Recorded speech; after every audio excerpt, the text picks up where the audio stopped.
Hi guys, this is Anil with a video tutorial for the Learning Lad on C programming. So in this video tutorial we're gonna see the getAs function in C. So this getAs function is used to receive a string value from the keyboard. So first we're gonna see how we can use this function in our program.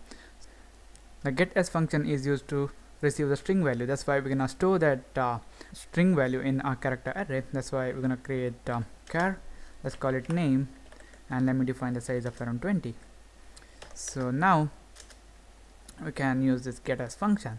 So the syntax of this getAs function is getAs, and you have to specify where you want to store the received string. So here in this case we want to store it in the variable or the character array name. That's why we're going to specify the name here. Then if any error occurs while receiving the input, then this getAs function is going to return a null value. So now we're gonna use this getAs function to receive the name getAs, and where we want to store that received input. It's gonna be stored. We want it to be stored in the name array. That's why name. So now this character array name contains the string value received from the keyboard.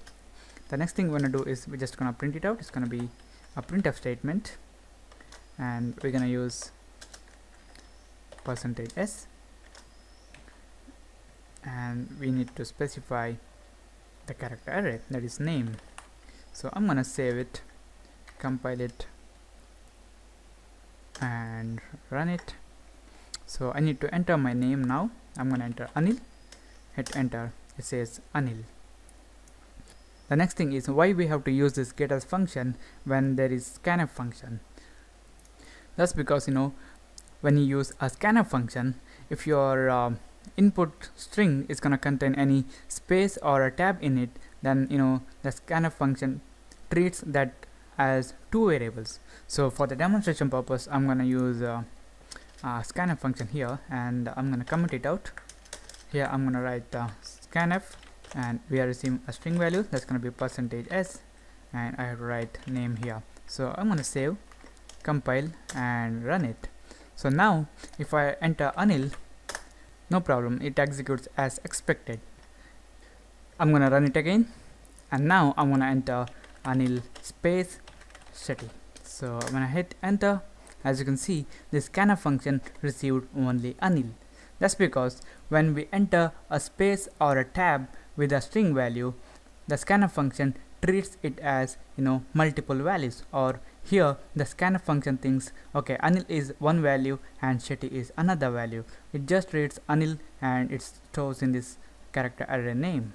So if you want to receive the entire string or Anil Shetty as we entered previously, you have to use this getAs function. So I'm gonna comment out scanf function, save it, compile it and run it. So now I'm gonna enter Anil Shetty, hit enter. As you can see, this getAs function read the full string. That's because this getAs function is gonna read the string until it encounters a new line. So after this Anil Shetty, we have a new line. That's why it just stopped reading the string there. Another thing is, if you enter a long string, then this getAs function is gonna continuously read the string until it encounters the new line. If you have defined the character array with less size and you are entering more values or more character here, then it's gonna overflow, or it's gonna write outside that character array. So just remember that. So this is it. This is about the getAs function and why we have to use it. So thank you for watching, and don't forget to subscribe. See you in the next tutorial.